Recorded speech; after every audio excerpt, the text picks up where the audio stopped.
ప్రజా సంక్షేమంతో పాటు అన్ని రంగాల అభివృద్ధికి పెద్దపీట వేస్తూ కూటమి ప్రభుత్వం అసెంబ్లీ బడ్జెట్ ప్రవేశపెట్టిందని, ఇది ప్రజారంజక బడ్జెట్ అని తెలుగుదేశం పార్టీ రాష్ట్ర అధికార ప్రతినిధి పిఠాపురం మాజీ ఎమ్మెల్యే వర్మ పేర్కొన్నారు. పిఠాపురం మహారాజా కోట ఆవరణలో గల తెలుగుదేశం పార్టీ కార్యాలయంలో మాజీ ఎమ్మెల్యే వర్మ మీడియాతో మాట్లాడుతూ అసెంబ్లీలో ప్రవేశపెట్టిన రాష్ట్ర బడ్జెట్ పై హర్షం వ్యక్తం చేశారు. 22,000 కోట్ల రూపాయలతో బడ్జెట్ ప్రవేశించడం జరిగింది.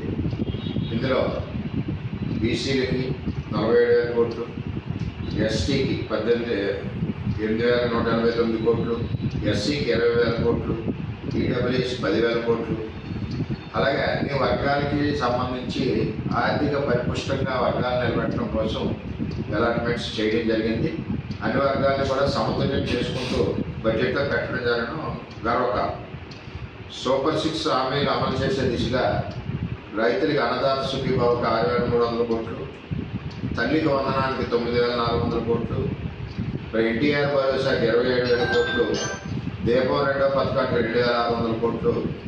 ఈ విధంగా సూపర్ 6లో ఉన్న హామీలని ఏదైతే ప్రజలకు ఇచ్చాయో నెరవేర్చడానికి ముందడుగు వేస్తూ ఉన్నారు ఈ బడ్జెట్లో.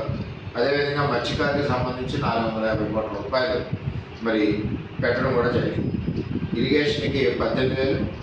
అదేవిధంగా ఇక్కడ మరి పవన్ కళ్యాణ్ గారు ఏదైతే పంచాయతీరాజ్ శాఖ చూస్తున్నారో దానికి కూడా అత్యధికంగా 18,000 కోట్ల రూపాయల నిధులు కేటాయించడం మరి గర్వకారణం తెలియజేస్తూ, మరి ఈ సందర్భంగా ఏదైతే తెలుగుదేశం పార్టీ టైంలో నిధులు కేటాయించి మరి ఆధునీకరణ పనులు ప్రారంభించడం దాన్ని ఆపివేయడం జరిగిందో మరి ఈ బడ్జెట్లో ఉండే అవకాశం కూడా ఉంటుందని చెప్పి నేను తెలియజేస్తూ, ఏది ఏమైనా కూటమి ప్రభుత్వం ఈరోజు రాష్ట్రాన్ని ముందు ఉండి నడిపించడానికి అటు అమరావతి కానీ, ఇటు పోలవరం కానీ, పెండింగ్లో ఉన్న ఇరిగేషన్ ప్రాజెక్టులు కానీ, రహదారులు కానీ, సంక్షేమానికి ఎస్సీ ఎస్టీకి ఇదివరకు నిధులు పక్కదారి మళ్లించే విధానం జగన్మోహన్ రెడ్డి పరిపాలన ఉండేది.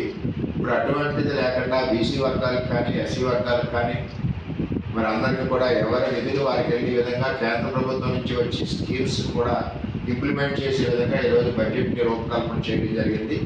ఇది నిజంగా రాష్ట్రం అధపాతాలలోకి వెళ్ళాక మరి కూటమి ప్రభుత్వం వచ్చాక గాలిని పెడుతూ రాష్ట్రాన్ని ముందుకు తీసుకెళ్ళడానికి మరి రూపకల్పన చేసిన బడ్జెట్ని చాలా బ్రహ్మాండంగా ఉందని చెప్పి, గర్వకారణంగా ఉందని చెప్పి తెలియజేస్తాం.